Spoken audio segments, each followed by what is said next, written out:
Olá, amigos. Mais uma vez estou aqui para contar uma história para vocês. E essa história que eu trago hoje é uma homenagem que eu gostaria de fazer em comemoração ao dia 26 de junho, que é o Dia dos Avós. A história que eu trago para vocês hoje se chama A Corda de Areia e é do livro Lendas do Povo de Deus, de Malba Tahan. Lembro-me muito bem que aquela tarde tinha o céu assim um pouco pesado, as nuvens meio paradas. E me lembro quando o jubiloso Rabi Hagai chegou, se sentou no terceiro banco, limpou o suor da sua testa, respirou e começou a contar uma história para os seus súditos que o aguardavam.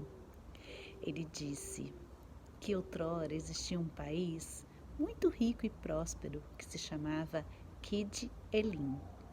Guardem esse nome, Kid Elim. As caravanas que percorriam as estradas de Kid Elim encontravam largas faixas de terras férteis e cultivadas. A mocidade de Kid Elim, inspirada pelo demônio, tornou-se, entretanto, agressiva, pretensiosa e má. Corrompida e envolvida pelo mal, encheu-se de rancor e despeito contra os velhos. A velhice entrava o progresso, proclamavam os mais exaltados. Esse belo país, entregue aos moços, seria 1000 vezes mais próspero, rico e feliz, glorioso. Esses anciãos que governam um país, que lástima, diziam, que lástima. E tomados assim pelo mal, alguns mais precipitados e outros fanáticos, e conspirando, que maldade, que imprudência, que coisa feia para a nossa história. Eliminaram todos os velhos de Kid Elim. Uma tragédia. Todos não, só um se salvou. Ali em Kid Elim existia um moço chamado Zarman, que tinha por seu velho pai, um senhor já bem idoso, muito respeito, muita admiração. Então ele escondeu seu pai num subterrâneo no dia desse confronto e o salvou. Eliminados os velhos, os moços então tomaram o poder de Kid Elim. O presidente era um rapaz super jovem, pouco mais de 20 anos. Os generais eram ainda adolescentes. O dirigente do Banco Central comemorou 15 anos o dia que tomou posse. E estavam muito felizes, dizendo que Kid Elim era o país dos jovens, que Kid Elim era governado por jovens, que ali eles mandavam e desmandavam. E claro, vocês sabem que notícias às vezes chegam em todos os cantos do mundo mais rápido do que o relâmpago no ar. No fim de poucas semanas, todo mundo já tinha ouvido falar daquele jovem governo de Kid Elim. Então, foram para lá e logo o lugar se encheu de turistas e curiosos. Mas para estragar a alegria dos jovens dirigentes de Kid Elim, chegou uma comissão do reino vizinho, do reino de Beluã, formada por economistas, técnicos, magistrados. Procuraram então o jovem presidente de Kid Elim e lhe disseram, sem rodeios, sem muitas palavras, que o reino de Beluã, por seus legítimos representantes, exigia dos moços a devolução imediata de todas as terras que se estendiam para além do rio Elfo. E o chefe da embaixada foi bem claro, assim, não enrolou para falar nada e disse: o governo beluíta, firmado em seus direitos, exige a entrega imediata do território e litígio. Temos um tratado com Kid Elim, aqui estão os documentos. O presidente, os ministros e os magistrados de Kid Elim examinaram os títulos e as escrituras. Tudo parecia claro, líquido e inquestionável. A República de Kid Elim seria obrigada a entregar ao seu poderoso vizinho, em virtude de um acordo feito há mais de 20 anos, léguas e léguas de terra fértil. O que fazer? Seria a ruína do país. seria desgraça para os jovens. Foi então que o jovem Zarmã, que era um ministro do exterior, teve uma inspiração. Lembrou-se do seu velho pai e pensou: vou consultá-lo sobre o caso. Com a experiência que ele tem de vida, ele há de saber como descobrir uma solução para essas questões do rio Elvo. E o dedicado Zarmã disse ao presidente, aos magistrados e aos embaixadores do reino vizinho: vou meditar sobre essa grave reclamação dos nossos vizinhos. Estudarei os documentos apresentados e amanhã darei o meu parecer para essa grave situação. Dito isso, correu Zarmã ao subterrâneo secreto onde estava seu pai escondido e contou-lhe tudo o que ocorria. O velho pai, com sua sabedoria, ponderou: é singular, singular.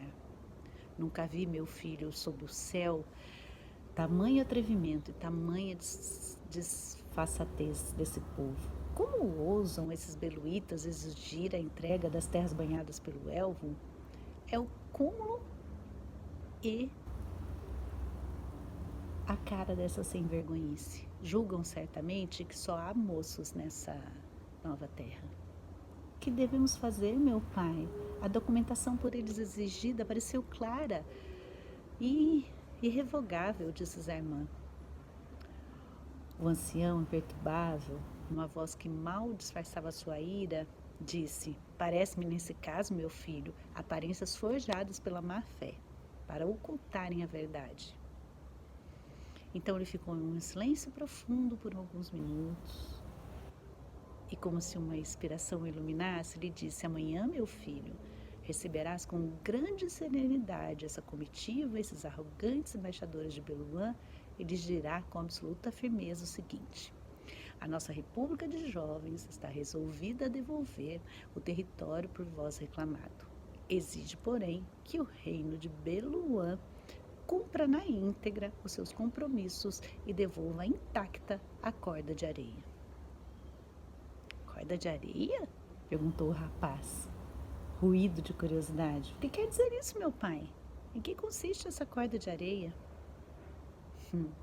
Mais tarde, meu filho, mais tarde, respondeu seu pai, também entrarás na posse desse valioso, precioso segredo.